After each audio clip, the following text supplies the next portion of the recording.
শিক্ষামন্ত্রীর কাছ থেকে আরেকটু স্ট্যান্ডার্ড প্রশ্ন আশা করছিলাম। এই একটার জন্য যদি গদবাঁধা একটাই উত্তর থাকে তাহলে সেটা তো আর সিলেন্সিয়াল হলো না। এমসিকিউ প্রশ্নটা একটু হার্ড আসছে। প্রশ্নের ধারাটাই আওয়ামী লীগের আমলে বানাইছে, ওটা ওইভাবেই করছে। যে যোগ্য সে ভালো জায়গায় যাবে, আর যে যোগ্য না সে হাজারটা জিপে পেলেও যাবে না, সেটা ভাগ্যের ব্যাপার।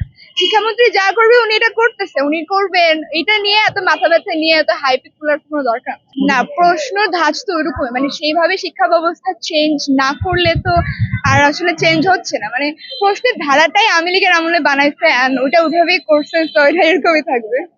পরিবর্তন হওয়া দরকার মনে করেন?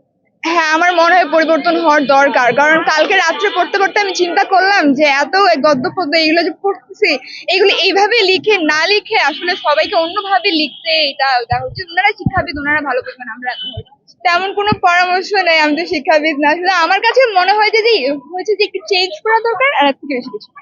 আর বাকিটা ওনারা বুঝবেন, ওনারা এত পড়াশোনা করেছেন, পিএইচডি নিয়েছেন। আমি তো মাত্র ইন্টার পরীক্ষা দিলাম। যদি শুধু সামার লিখে দিত তাহলেই ভালো হতো, যে তুমি এটা দেখে তুমি কি বুঝেছো, এন্ড সবাইকে ইন্ডিভিজুয়ালি মানে একজনের পারসেপশনের উপর ভিত্তি করে নাম্বার দেওয়া উচিত ছিল।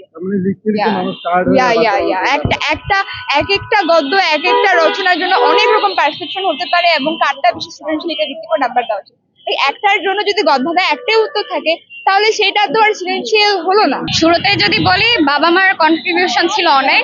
আমাকে এইচএসসি পরীক্ষার আগে অনেক সাপোর্ট দিচ্ছে তারা। আর আজকে যখন হলে ঢুকছিলাম প্রথমে একটু নার্ভাস লাগছিল, বাট পরে আমার ভয় কেটে গেছে আস্তে আস্তে। আর টিচাররা এতটাই কোঅপারেট ছিল, আর খুবই আন্তরিক ছিল তারা তারা আমাদেরকে মানে খুব কমফর্ট ফিল করাইছে, যে এটা আমাদের নর্মালি আমরা কলেজে যেরকম পরীক্ষা দিই ওরকমই, যে কোনো কিছুর হেল্প লাগলে তোমরা বলবে, কোনো সমস্যা নাই। তো হলের পরিবেশ মোটামুটি ভালো ছিল, আলহামদুলিল্লাহ। আর প্রশ্নের কথা যদি বলি, এমসিকিউ প্রশ্নটা একটু হার্ড আসছে।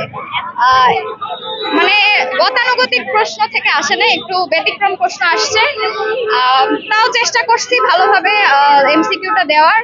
আর সিকিউ এ উদ্দীপক গুলো একটু বড় বড় ছিল, লেখাটা শেষ করা কষ্ট হয়ে গেছিল, বাট অ্যাটলিস্ট শেষ করতে পারছি। পরীক্ষার কোশ্চেন দেখলাম, পরীক্ষা দিলেন, শিক্ষামন্ত্রীকে কোনো ধন্যবাদ বা শিক্ষামন্ত্রীকে কোনো কিছু বলার আছে কিনা? শিক্ষামন্ত্রীর কাছ থেকে আরেকটু স্ট্যান্ডার্ড প্রশ্ন আশা করছিলাম, যেহেতু উনি বলেছিলেন এবার অভিন্ন প্রশ্নপত্রের পরীক্ষা হবে। কিন্তু প্রথম পরীক্ষাটা একটু কঠিন দেওয়া একটু মনোবল ভেঙে গেছে আর কি।